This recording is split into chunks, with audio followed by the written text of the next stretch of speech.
예, 앞서 전해드린 대로 내년도 최저임금은 8,350원입니다. 하지만 이 숫자만으로는 어느 정도 수준인지 와닿지 않는데요. 주요 해외 국가 한번 비교해 보겠습니다.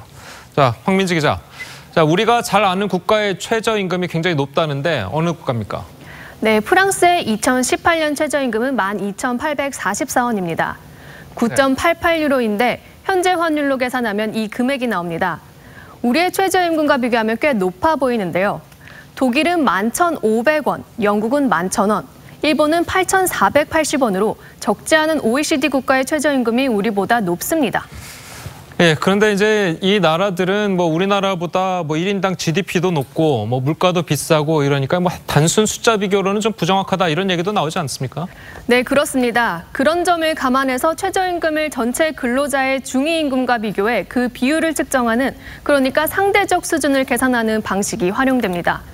중위임금은 모든 근로자 임금을 금액순으로 정렬했을 때 한가운데 있는 임금을 뜻합니다. 바로 OECD가 주요국 최저임금 수준을 평가하는 방법인데요. 우리나라의 2018년 시간당 중위임금은 13,387원으로 추정됩니다. 그러니까 오늘 결정된 우리나라 최저임금 8,350원은 중위임금 대비 62.4%가 됩니다. 이 비율이 높을수록 최저임금의 상대 수준이 높다는 건데, 이 기준으로는 한국이 OECD 회원국 중 3번째에 위치합니다. 꽤 높다고 볼 수 있겠는데요. 터키와 칠레가 우리보다 높고 61%인 프랑스, 41%인 독일 등 다른 국가들은 우리보다 낮은 수준입니다. 네, 결국 이제 우리나라의 최저임금은 이제 절대적인 수준으로 봤을 때는 OECD의 수준으로 높은 편은 아니지만 상대적으로는 이제 꽤 높다 이런 말씀인 것 같은데, 자, 그러면 이제 최저임금 액수 외에도 이제 사용자 측이 얘기하는 게 이제 업종별 차등 적용 아니겠습니까? 다른 나라들은 어떻습니까? 네, OECD 회원국 37개 가운데 29개 나라가 법으로 최저임금제를 정해놓았습니다. 하지만 우리처럼 최저임금을 모두에게 똑같이 적용하는 나라는 스페인과 프랑스 정도에 불과합니다.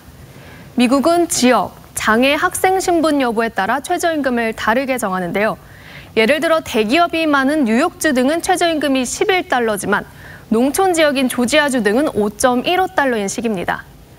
캐나다는 의사나 법률가 등 특정 분야 전문가는 최저임금을 적용하지 않고 있고, 호주와 네덜란드는 직업별 특성과 경제적 여건 등에 따라 최저임금을 다르게 지급합니다. 예, 황민지 기자 잘 들었습니다.